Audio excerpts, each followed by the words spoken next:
Uniform civil code نہیں لاگو ہونا چاہیے، اس کے یہ خطرے ہیں، اس کے وہ خطرے ہیں، آپ پر فرق نہیں پڑے گا۔ اسی لیے میں یہ کہتا ہوں کہ ان تمام مسائل پر احتجاج کرنے کی ضرورت نہیں، بہت زیادہ ایگریسو ہونے کی ضرورت نہیں، ورنہ ظالم کتا یہی انتظار میں ہے کہ مسلمان کب بھڑکیں گے، کب بدکیں گے، اب کب سڑکوں پر آئیں گے، کب یہ توڑ پھوڑ کریں گے اور ہم دوسروں کو ڈرائیں گے کہ یہ دیکھو ایسی وحشی قوم۔ اور یہ میرے آقا صلی اللہ تعالیٰ علیہ وسلم کا فرمان عالی شان ہے، ایک پورا چیپٹر ہے، پورا باب ہے حدیث کی کتابوں میں، خاص طور پر بخاری شریف میں بھی ہے اور دیگر معتبر کتابوں میں، کتاب الفتن نام سے، کتاب الملاحم نام سے، قیامت کے قریب ہونے والے فتنے، قیامت کے قریب ہونے والی نشانیاں، علامات، ان سب کے بارے میں باضابطہ ایک چیپٹر ہے جس میں رسول پاک صلی اللہ علیہ وسلم نے واضح نشانیاں بیان فرمائی۔ اب ہم جو دیکھ رہے ہیں وہ ایک چیز یہ بھی ہے کہ تیزی سے بدلتا ہوا زمانہ، نبی پاک صلی اللہ تعالیٰ علیہ وسلم کی ایک حدیث پاک جس میں یہ ہے کہ 10 سال کے بعد، ہر 10 سال کے بعد اتنی تیزی سے تمہارا زمانہ بدل جائے گا، حالات اتنے تیز بدل جائیں گے کہ پچھلے 200 سال میں تم نے وہ چیزیں نہیں دیکھی ہوں گی جو 10 سال کے اندر دیکھتے رہو گے۔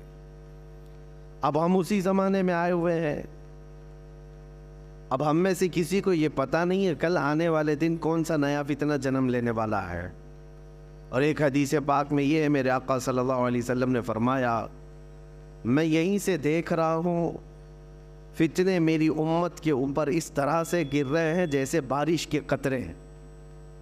بارش کے قطرے جس طرح سے گرتے ہیں اس طرح سے فتنے ظاہر ہو رہے ہیں، اور اس میں کون محفوظ رہے گا، کون محفوظ نہیں رہے گا، اس کے سلسلے میں بھی حضور نے بشارتیں دی ہیں۔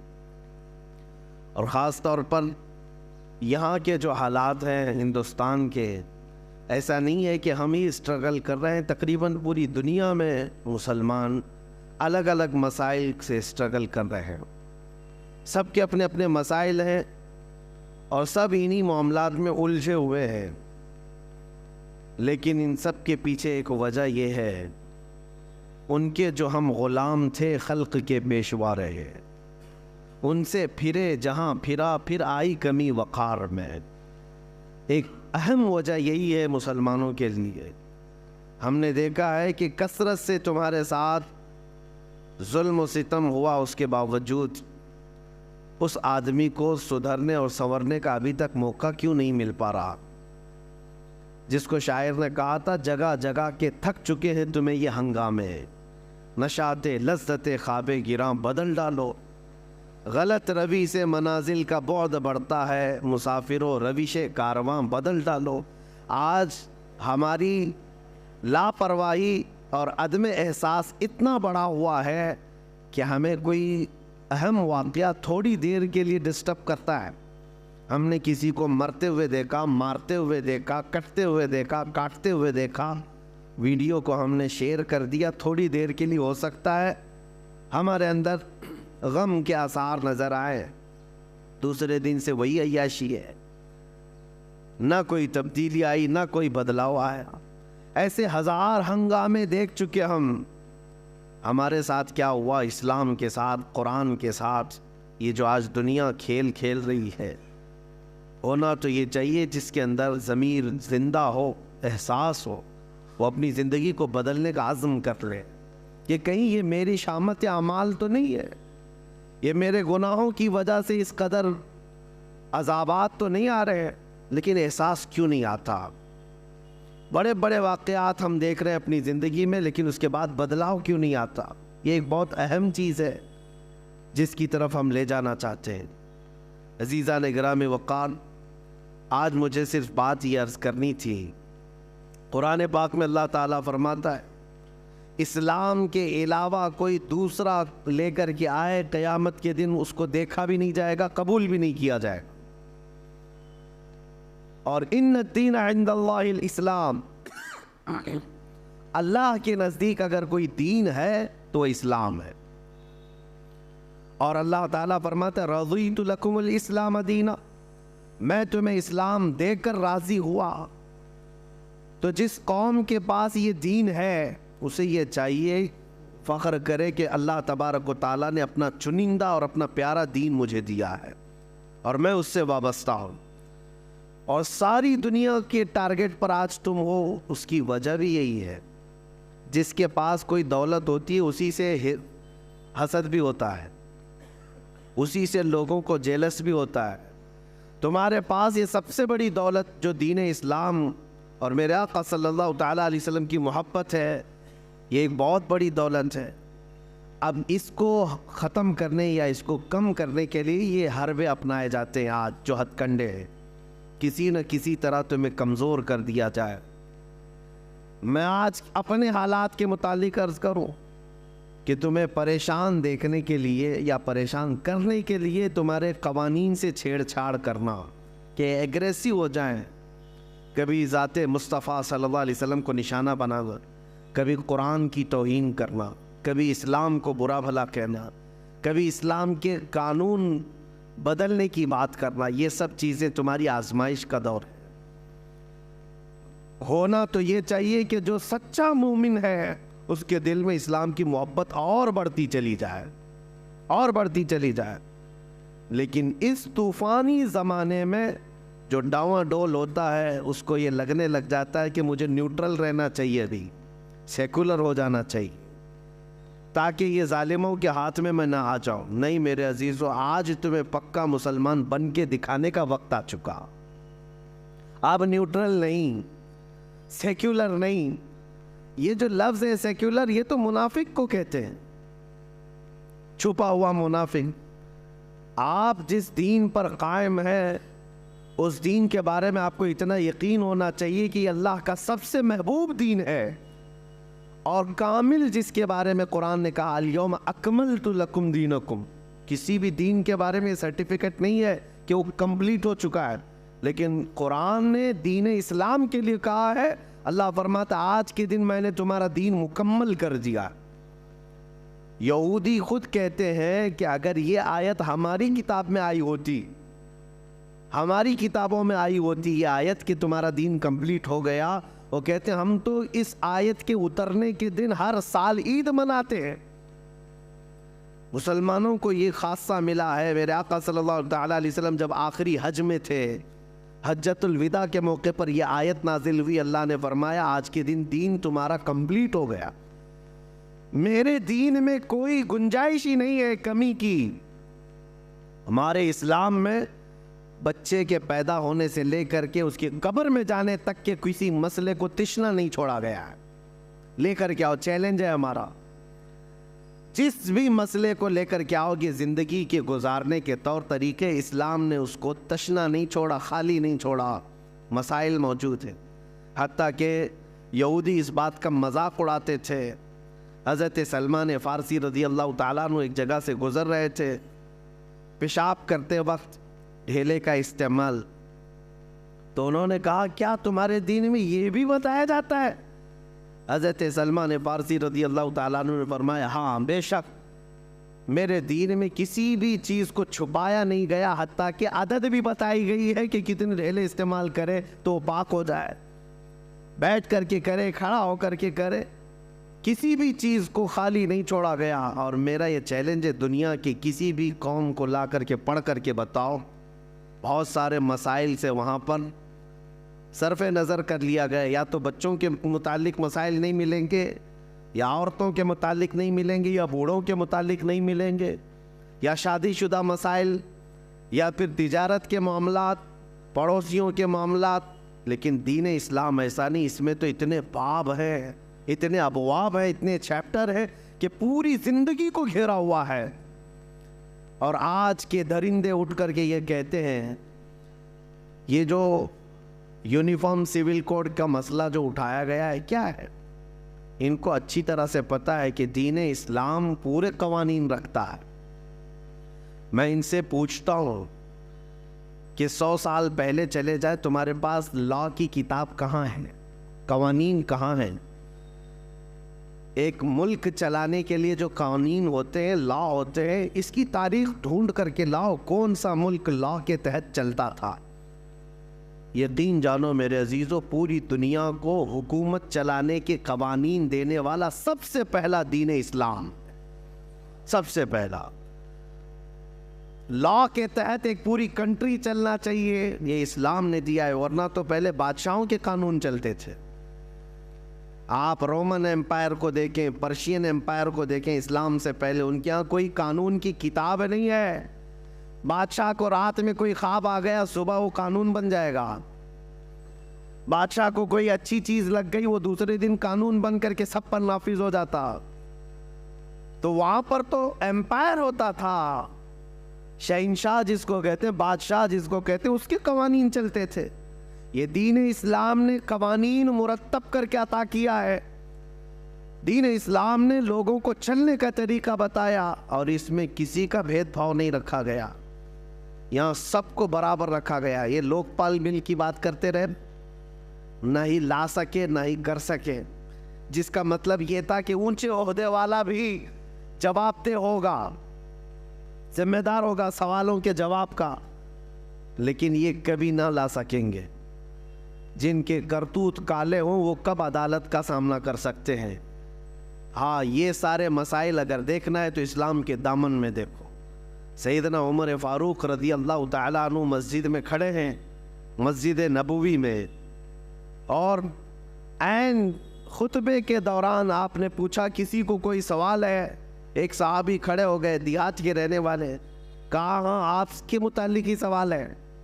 کہا مال غنیمت میں جو کپڑا آپ نے تقسیم کیا تھا سارے لوگوں کو، اس کپڑے سے کسی کا بھی پورا جبہ نہیں بنا، آپ کا پورا جبہ کیسے بن گیا؟ سب کو کپڑا اتنا ملا تھا کہ پورا جبہ نہیں بن سکتا تھا، آپ کا کیسے بنا؟ یہ سوال پوچھنے کا حق صرف اسلام نے دیا تھا۔ پہلے بادشاہوں کو کوئی سوال کرتا تو گردن مار دی جاتی، ختم کر دیا جاتا۔ سیدنا عمر فاروق رضی اللہ تعالیٰ عنہ نے یہ نہیں فرمایا کہ کون بدتمیز ہے جو یہاں پر بدتمیزی کر رہا ہے، نہیں، گلے سے لگایا اور فرمایا میں تمہیں جواب دیتا ہوں۔ در حقیقت مال غنیمت میں مجھے بھی کپڑا ملا تھا، میرے بیٹے عبداللہ کو بھی کپڑا ملا تھا، عبداللہ نے اپنا کپڑا مجھے ہبہ کر دیا، دونوں ملا کر کے سلایا، میرا جبہ بن گیا۔ جواب دینے کا حق امیر المومنین کے پاس، وہ جواب دیتے۔ اور اس کے بعد آپ نے فرمایا جب تک دین اسلام میں یہ نظام رہے گا، اس نظام کو کوئی درہم برہم نہیں کر سکتا۔ عزیزان گرامی وقار، ہزاروں مثالیں ہیں، ہزاروں مثالیں ہیں۔ ان ظالموں کو آج قوانین اسلام کی طرف انگلی اٹھانے کی جرت صرف اس لیے ہے کہ یہ اپنی سیاسی روٹیاں سیکنا چاہتے ہیں، باقی کوئی مطلب نہیں۔ اب ہونا کیا چاہیے؟ جو ایک خلفشار ہے اور ایک بہت زیادہ افواہیں پھیلی ہوئی ہیں مسلمانوں کے بیچ میں، کیا کرنا ہے؟ تنظیمیں اپنا کام کر رہی ہیں، خانقاہیں اپنا کام کر رہی ہیں، مدرسے، مساجد، ٹرسٹ اپنا کام کر رہی ہیں۔ یونیفارم سول کوڈ نہیں لاگو ہونا چاہیے، اس کے یہ خطرے ہیں، اس کے وہ خطرے ہیں۔ ان سے تھوڑا ہٹ کر کے میں یہ کہتا ہوں، ان سے کب تک احتجاج کرتے رہو؟ نہ ہی ہمارے احتجاج کا ان کے اوپر کوئی اثر پڑتا ہے۔ یہ ایسی ظالم قوتیں بیٹھی ہوئی ہیں جن کے سامنے ہزاروں کا مر جانا بھی کوئی اثر نہیں کرتا۔ اس لیے مسلمانوں، سب سے اہم بات یہ ہے کہ ان سے بھیک مانگنے کی ضرورت ہی نہیں ہے کہ تم ہمارے قوانین کی حفاظت کرو یا ہمارے قوانین سے چھیڑ چھاڑ نہ کرو، بلکہ میدان میں اتر کر کے یہ بتاؤ کہ اس زمانے میں بھی تم سارے قوانین پر پابندی لگاؤ، لیکن میں شریعت مصطفیٰ پر عمل کر کے دکھاؤں۔ تمہاری پرمیشن کی ضرورت نہیں مجھے دین اسلام پر چلنے کے لیے۔ ہمارے نبی پاک صلی اللہ تعالیٰ علیہ وسلم کے قوانین ہمارے لیے جان سے بڑھ کر کے ہیں۔ مسلمانوں کو آج عملی میدان میں آ کر کے قوانین اسلام پر عمل کر کے دکھانا چاہیے کہ میرے اپنے گھر کے قوانین، میرے دین کے معاملات، اس کو میں موت تک گلے سے لگا کر کے رہوں گا۔ یہ ہوتا ہے سب سے بہترین احتجاج۔ میں آپ کو بتاؤں، لوگوں میں جو ایک خلفشار ہے، چمی گوئیاں چل رہی ہیں کہ کیا ہوگا کیا ہوگا۔ انہوں نے 3 طلاق کا مسئلہ بھی لا کر کے ڈرایا نا، لا کر کے یہ کس کے لیے تھوپا گیا تھا؟ صرف ٹارگٹ یہ کرنا ہے اور وہ ایک بڑی قوم کو بیوقوف بنانا ہے۔ جو یہاں پر ایک میجورٹی میں قوم ہے ان کو بیوقوف بنا کر کے رکھنا ہے کہ دیکھو یہ ویلن ہے یہ مسلمان، اور ان سے لڑنے کی طاقت صرف ہم ہی رکھتے ہیں، اور ان کی ساری چیزیں ہم چھین رہے ہیں، ان کے قوانین پر ہم پابندی لگا رہے ہیں، اور وہ بیچارے وہ خوش ہوتے رہے۔ ان کو خوش کرنا ہے اور ان کی روٹیاں لینا ہے، سیاست کو گرمانا ہے، بس اتنا ہی ہے، باقی تمہارے قوانین سے ان کو کوئی لینا دینا نہیں۔ 3 طلاق کا مسئلہ وہ آدمی لے کے آیا جو کبھی شادی نبھا نہ سکتا ہو، جو کبھی عورتوں کے ساتھ رہ نہ سکتا ہو۔ میرے عزیزوں، ڈرنے کی کوئی بات ہی نہیں ہے، تم اس طرح کے نہ جانے کتنے قوانین لے آؤ۔ مسلمان تو اپنے نبی پاک صلی اللہ تعالیٰ علیہ وسلم کی شریعت طاہرہ پر کل بھی عمل کرتا تھا، آج بھی عمل کرتا ہے، اور صبح قیامت تک عمل کرتا رہے گا۔ حقیقت بات یہ ہے، یو سی سی آلریڈی پورے انڈیا میں چل رہی ہے، سب کے قانون ایک ہی ہیں، تھوڑی سی چند چیزوں میں الگ الگ رکھا گیا ہے، یعنی شادی کے معاملات کو لے کر کے یا وراثت کے معاملات کو لے کر تھوڑے سے قوانین الگ ہو جاتے۔ باقی بتائیں، چوری کرنے پر سب کا قانون ایک ہے یا نہیں؟ مرڈر کرے تو سب کا قانون ایک ہی، کرائم میں سب کے قانون ایک ہی ہیں، سول کوڈ ہی ہے، سب ایک ہی قانون پر عمل ہو رہا ہے پورے ہندوستان میں۔ ایسا نہیں ہے کہ ہندو قتل کرے گا یا مسلمان قتل کرے گا تو اس کے لیے لاء کی کتاب میں الگ الگ جرمانے، الگ الگ سزائیں نہیں ہے، ایک ہی سزا ہے، سب کی ایک ہی سزا ہے۔ ہاں بس میرج ایکٹ الگ اور وراثت کے معاملات الگ بنائے گئے ہیں، اس کو تم ختم کرنا چاہتے ہو۔ میں مسلمانوں سے کہتا ہوں، تو اگر آپ اس نشانے پر اپنے آپ کو سمجھ رہے ہیں کہ ہم کو ہی ہلانے کے لیے سب بنایا گیا ہے، تو میرے عزیزوں، آپ اپنے نکاح مسجدوں میں کرتے ہو، آپ اپنے نکاح شریعت کے دائرے میں کرتے ہو، آپ کو کبھی فرق نہیں پڑے گا۔ آپ اپنے گھر کے مسائل مسجدوں سے حل کرتے ہو، علماء دین سے مسائل پوچھتے ہو، تو کبھی ان قوانین کے 1000 لاگو ہونے پر بھی آپ پر فرق نہیں پڑے گا، آپ پر فرق نہیں پڑے گا۔ اسی لیے میں یہ کہتا ہوں کہ ان تمام مسائل پر احتجاج کرنے کی ضرورت نہیں، بہت زیادہ ایگریسو ہونے کی ضرورت نہیں، ورنہ ظالم کتا یہی انتظار میں ہے کہ مسلمان کب بھڑکیں گے، کب بدکیں گے، اب کب سڑکوں پر آئیں گے، کب یہ توڑ پھوڑ کریں گے، اور ہم دوسروں کو ڈرائیں گے کہ یہ دیکھو ایسی وحشی قوم ہے۔ یہ اسی طرح کی کئی حرکتوں سے ہمیں لے جایا جا رہا ہے، لیکن اس کا بہترین علاج یہی ہے کہ جب جب تم میرے مصطفیٰ کریم صلی اللہ علیہ وسلم کے کسی قانون کی طرف انگلی اٹھاؤ گے، سارے مسلمان ان قوانین پر سختی سے عمل کر کے دکھائیں گے کہ عمل کرنا تو ہماری زندگی میں ہے، ہماری زندگی میں۔ ہم لاء کے خلاف نہیں بول رہے، جو ہندوستان کے قوانین ہیں ان سب پر ہم عمل کر رہے ہیں، لیکن میری نماز کے متعلق، میرے قرآن کے متعلق، میرے دین کے متعلق جو ہوگا وہ اسلام میں جو ہے اسی پر عمل کیا جائے گا۔ کوئی ایسا آدمی مجھے نماز سکھانے نہیں آ سکتا جس کو پیشاب کرنے کا سلیقہ نہ ہو۔ بہرحال تمہارا دین کمپلیٹ ہے، کامل ہے، اکمل ہے، اور اس سے بہترین دین ہے ہی نہیں۔ اس بات کا یقین لے کر کے چلو۔ میں ان سے کہتا ہوں، ذرا جھانک کر کے دیکھتے تاریخ کے اوراق میں اسلام نے جو عدل و مساوات پوری دنیا میں قائم کی ہے، وہ غیروں کی کتابوں سے اگر میں آپ کو بتاؤں، اپنوں کی نہیں، غیروں کی لکھی ہوئی کتابیں، ان کو آج تک جو بھیک مانگتے ہوئے کسان ان کے پاس قانون کے لیے آئے، انصاف دینے کی نوبت نہ آ سکی، جو کھلاڑی وہاں پر ان سے انصاف مانگتے رہے، انصاف دے نہ سکے، پورے لوگ سڑکوں پر رہے، انصاف دے نہ سکے، اور پارلیمنٹ میں بیٹھ کر کے اگر قوانین اسلام کو نشانہ بنانے کی کوشش کرتے ہیں تو میں دعوت دیتا ہوں، آؤ دیکھو دین اسلام۔ تم یہ کہتے ہو اس کا اکروچ تھا، ظلم تھا، بڑھتے چلے گئے۔ ایک روایت میں نے پڑھی آج ہی، عمر ابن عبدالعزیز رضی اللہ تعالیٰ عنہ کا زمانہ خلافت ہے۔ حضرت عمر ابن عبدالعزیز، ان کو 5واں خلیفہ راشد بھی کہا جاتا ہے، اتنا عدل تھا ان کا۔ ان کے زمانے میں سمرقند، جو آج ازبکستان وغیرہ رشیا کے علاقوں میں آتا ہے، سمرقند پر اسلامی فوج نے حملہ کیا اور پورے سمرقند کو فتح کر کے اپنا جھنڈا پھیلا دیا. اور سپہ سالار کون تھے؟ حضرت قتیبہ.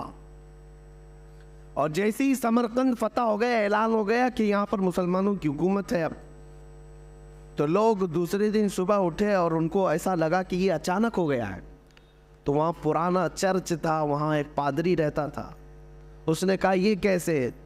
ہم نے سنا ہے مسلمان اس طرح سے اچانک نہیں کرتے، لیکن 50,000 کی فوج قتیبہ کے ساتھ ہے، کون مقابلہ کرتا؟ اس عیسائی نے اپنے چند ساتھیوں سے مشورہ کیا کہ یہ ایسا مناسب نہیں ہے، ہم ان کے خلیفہ کے پاس جاتے ہیں. تو وہ ملک شام آیا چند ساتھیوں کو لے کر کے. دمشق میں عمر ابن عبدالعزیز اس وقت رہا کرتے تھے.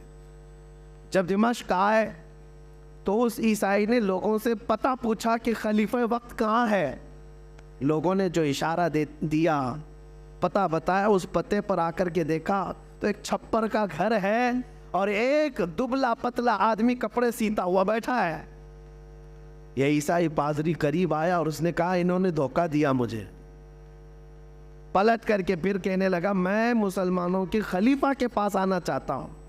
تو ایک بوڑھے شخص نے کہا وہ جو کپڑے سل رہا ہے وہی خلیفہ ہے، وہی ہے جس کا رعب و دبدبہ اتنا تھا عمر ابن عبدالعزیز کا. اللہ اکبر. آپ تاریخ پڑھیں، عمر ابن عبدالعزیز کے زمانے میں 200 کلومیٹر دور بھی اگر کوئی بیٹھا ہوا ہے تو نا انصافی کرنے سے گھبراتا تھا، ڈرتا تھا کہ عمر ابن عبدالعزیز کا دور چل رہا ہے. اور اس خلیفہ کا وقت یہ ہے کہ ایک چھپر کے گھر کے نیچے بیٹھے ہوئے کپڑے سل رہا ہے. اس عیسائی پادری نے سوچا کہ ان سے مجھے کیا انصاف ملے گا. 50,000 کی فوج لے کر کے جو سپہ سالار میرے شہر پر حملہ آور ہوا ہے اس کے بارے میں کیا بتاؤں گا. کہا کہ پھر بھی کہہ دیتا ہوں. عمر ابن عبدالعزیز کے پاس آیا اور کہا میں سمرقند سے آیا ہوں، میری ایک شکایت ہے. کہا بتاؤ کیا ہے.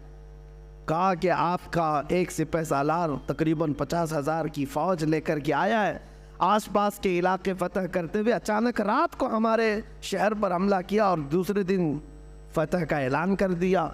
کہا کیا چاہتے کیا ہو.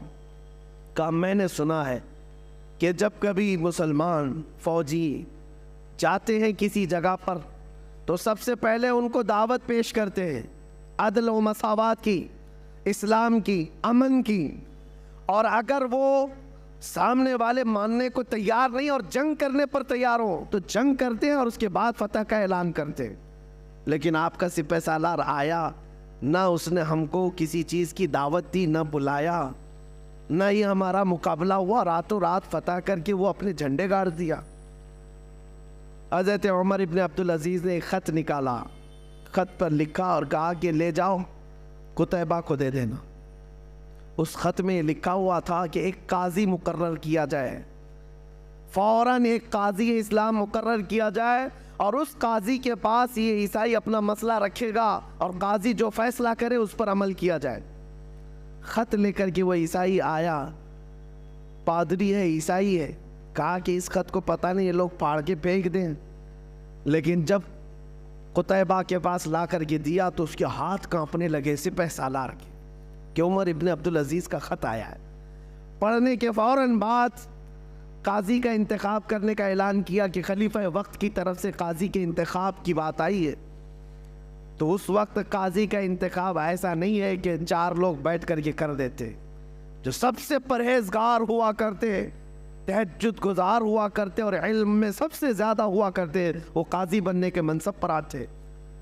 قاضی اسلام چن لیا گیا ایک عالم باعمل کو اور انہوں نے اپنی عدالت لگائی اور کہا کہ کیا مسئلہ ہے اس عیسائی پادری کا.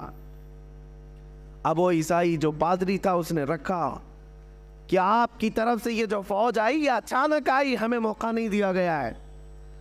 اور جبکہ اسلام کا ہم نے یہ سنا ہے کہ وہ جہاں جاتے ہیں پہلے دعوت پیش کرتے ہیں امن کی، مساوات کی، عدل کی، اور اگر سامنے والا جنگ کرنے پر تل جائے تو پھر جنگ کی جاتی ہے اور پھر حملہ میں اگر کامیاب ہو جائے تو فتح یاب سمجھا جاتا ہے. تو قاضی اسلام نے بلایا قتیبہ کو، کہا کیا یہ عیسائی پادری جو کہہ رہا ہے وہ صحیح ہے؟ آپ نے ان کو دعوت دی تھی؟ کہا کہ نہیں دعوت دی. کہا کہ راتوں رات آپ نے ان کے شہر پر قبضہ کیا؟ کہا بات در حقیقت یہ ہے قاضی اسلام کہ ہم نے آس پاس کے علاقوں سے جنگ کی ہے، ہم نے دیکھا ہے، اور ان سے جنگ سختی کے ساتھ ہوئی، اور اس کے بعد ہم نے وہ علاقے فتح کیے. اور یہ سمرقند تو بڑا زرخیز علاقہ ہے، یہاں کے لوگ تو اور بھی زیادہ اس شہر کو چھوڑنے کو تیار نہیں ہوتے. اس لیے ہم نے سوچا کہ یہ سوئے ہوئے ہیں، اس وقت میں ہم فتح حاصل کر لیں. قاضی اسلام نے فیصلہ دیا کہ آج کی مغرب ہونے سے پہلے تمہاری پوری فوجیں اس شہر کو خالی کر دیں، سمرقند کو خالی کر دیں. قاضی کس کے متعلق فیصلہ دے رہا ہے؟ کسی دوسری قوم کے لیے نہیں، اپنے ہی فوجیوں کے متعلق. کہہ رہا ہے کہ یہ اسلام کے قوانین سے ہٹ کر کے ہے، نہ ہی اس طرح کا دستور کبھی چلا ہے. قتیبہ کو جیسی آرڈر آیا قاضی اسلام کا، فوج میں اعلان ہوا، اور یہ صبح کا فیصلہ جو تھا 50,000 فوجیں سمرقند کو چھوڑ کر کے ساز و سامان کے ساتھ مغرب سے پہلے نکلنے لگی. مغرب سے پہلے قتیبہ کے ساتھ ساری فوجیں شہر چھوڑ کر باہر نکلیں. یہ منظر دیکھ کر کے وہ عیسائی پادری اور علاقے کے لوگ حیران تھے کہ ایک کپڑے سلتا ہوا بیٹھا دبلا پتلا آدمی اتنا پاور رکھتا ہے کہ ایک خط بھیج دیا جائے، اور پھر اگر اس کا خط یہاں آ گیا تو قاضی مقرر کرنا تو اس کا کام ہے، اپنے رشتہ دار کو بٹھا دیتا، اپنے حق میں فیصلہ لے لیتا. نہیں کیا، بلکہ قاضی اس کو منتخب کیا جو قرآن و سنت کا سب سے زیادہ جاننے والا تھا. اور قاضی کو بھی یہ چاہیے تھا کہ فیصلہ دیتا تو اپنی قوم کو دیکھ کر کے دیتا، لیکن قاضی نے وہی فیصلہ دیا جو اسلام کہتا تھا. یہ باتیں اتنی پر اثر تھیں کہ مغرب تک ان کی فوجیں نکل تو گئی تھیں، لیکن وہ عیسائی پادری اپنے سارے ساتھیوں سمیت رونے لگا کہ آج تک ہم نے ایسی قوم کو اپنے شہر میں آتے ہوئے دیکھا ہی نہیں تھا. چلو اس سے بہتر قوم کون سی ہو سکتی ہے جو ہم پر حکومت کرے. سب کے سب گئے اور قتیبہ کے ہاتھ جوڑ کر کے ان سے معافی طلب کیا، اور پوری فوج سے کہا آج کے بعد ہم ہی نہیں، پورا سمرقند تمہارے قدموں کے نیچے ہے، تمہارا عدل ہے، ہم نے یہ دیکھا ہے. اور اس کے بعد سے لے کر تاریخ گواہ ہے، آج کی تاریخ تک سمرقند پر اسلامی حکومت موجود ہے، آج تک اسلام ہے. عزیزان اکرام وقار، یہ وہی سمرقند و بخارا کی بات کر رہا ہوں جہاں سے کبھی امام بخاری پیدا ہوئے، امام مسلم، یہ بڑے بڑے محدثین اسی علاقے سے آئے ہوئے ہیں. یہ میں بات اس لیے عرض کر رہا ہوں کہ جن کو آج انصاف کا الف بھی پتہ نہیں، عدل کا عین پتہ نہیں، وہ قوانین لاگو کرنے کی بات تو کرتے ہیں لیکن ان سے کبھی نہ ہو سکے گا. اس لیے میں ذمہ داری کے ساتھ یہ کہتا ہوں، 1000 باتیں ہمارے اوپر لائی جائیں، کل کو ذمہ داری تمہاری ہے. کل کو اگر قرآن پڑھنے پر پابندی ہو، یہ بڑھتی جائے گی، یہ سرکشیاں، یہ بدماشیاں بڑھتی جائیں گی. طلاق کا مسئلہ، شادی کا مسئلہ، تمہارے کھانے پینے کا مسئلہ بڑھتے بڑھتے اب تو یہ ڈیبیٹ کرنے لگ گئے، دجالی میڈیا میں بیٹھ کر کے کتے بحث کرتے ہیں کہ کلمہ طیبہ بھی جو ہے ان کا بڑا سخت ہے، لا الہ الا اللہ، اس میں ہمارے سارے خداؤں کا یہ لوگ انکار کرتے ہیں، کوئی خدا نہیں ہے، صرف اللہ ہے، اور ہم موت تک انکار کرتے رہیں گے. اس لیے کہ ہمارے دین کی جڑ ہی ہے لا الہ الا اللہ، بنیاد ہے لا الہ الا اللہ، کوئی خدا نہیں سوائے اللہ. کہہ رہے ہمارا بچہ بولنا سیکھتا ہے تبھی ہم پڑھا دیتے لا الہ الا اللہ، اور ہمارا عقیدہ بھی یہی ہے، بولنا سیکھتا ہے تب شروع کرتا ہے. اور حدیث پاک ہے جس کا آخری کلمہ ہو، من کان آخر کلامہ لا الہ الا اللہ فدخل الجنہ، جس نے آخری کلمہ مرنے سے پہلے لا الہ الا اللہ کہا، حضور فرماتے وہ سیدھے جنت میں چلا جائے گا، جنت میں چلا جائے. کل کو اگر تمہیں اس بات پر بھی ٹینشن ہو اور پارلیمنٹ میں بیٹھ کر کے یہ کہنے لگ جائیں کہ لا الہ الا اللہ مت کہا کرو، تو کیا اس سے بھی دستبردار ہو جاؤ گے؟ کیا اس سے بھی پیچھے ہٹ جاؤ گے؟ نہیں، آج سے نہیں بولیں گے. اس لیے بات یاد رکھو، اپنے تشخص، اپنی آئیڈینٹی کے ساتھ جیو. آج ہو سکتا ہے خالی تم نے ٹوپی چھپا لیا ہوگا، آج داڑھی چلا لیا ہوگا، سیکولر بننے کے چکر میں یا ایک نیوٹرل بننے کے چکر میں کہ ہم کو کوئی پہچان نہ سکے، ادھر کے بھی لگیں گے ادھر کے بھی لگیں گے. ہو سکتا ہے ٹوپی اور داڑھی سے دستبردار ہو گئے ہو، لیکن دنیا صرف اتنے ہی پر مطمئن کبھی نہیں ہوگی۔ قرآن کہتا ہے وَلَن تَرْضَىٰ عَنْكَ الْيَهُودُ وَلَا النَّصَارَىٰ حَتَّىٰ تَتَّبِعَ مِلَّتَهُمْ، یہود اور نصرانی تم سے ہرگز راضی نہیں ہوں گے جب تک کہ تم ان کے دین میں داخل نہ ہو جاؤ۔ صرف چھوٹی موٹی باتوں سے راضی نہیں ہوں گے۔ ہم نے دیکھا ہے کہ بیچارے ابھی 2 سال پہلے جو دین بدل کر کے چلے گئے، نام بھی بدل لیا، لکھنؤ کا ایک رافضی شخص، کشکا بھی لگایا، کلنک بھی لگایا ان کو راضی کرنے کے لیے، لیکن 6 مہینے سے زیادہ پال نہ سکے، ٹھوکر مار کر کے بھیج دیا گیا۔ ایک بات یاد رکھو، دامن مصطفیٰ میں جو امن ہے وہ دنیا میں کہیں نہیں ہے۔ میرے مصطفیٰ کے قدموں میں جو عزت ہے وہ کہیں نہیں ہے۔ اسی لیے ہمیں ہمارے بزرگوں سے وابستہ ہو کر فخر سے یہ کہنا ہے یا رسول اللہ خلق کے حاکم ہو تم، رزق کے قاسم ہو تم، جو ملا تم سے ملا تم پہ کروڑوں درود، تم ہو حفیظ و مغیث کیا ہے وہ دشمن خبیث، تم ہو تو پھر خوف کیا تم پہ کروڑوں درود، کر کے تمہارے گناہ مانگے تمہاری پناہ، تم کہو دامن میں آ تم پہ کروڑوں درود۔ ہمارے پاس جب اتنا مضبوط دروازہ میرے مصطفیٰ کا ہے تو پھر میں آپ سے یہ کہتا ہوں پھر کے گلی گلی تباہ، ٹھوکریں سب کی کھائی کیوں، دل کو جو عقل دے خدا تیری گلی سے جائے کیوں۔ بس ایک دربار مضبوطی سے تھامے رہے، جیسے بھی حالات آئیں نیوٹرل اور سیکولر کا لفظ اپنی زندگی میں آنے نہ دے۔ میں دین اسلام پر کل بھی قائم تھا، آج بھی قائم ہوں اور انشاءاللہ موت تک قائم رہوں گا۔ اسی پر اپنے بچوں کی تربیت بھی کریں، بچوں کی تربیت بھی اسی پر کریں۔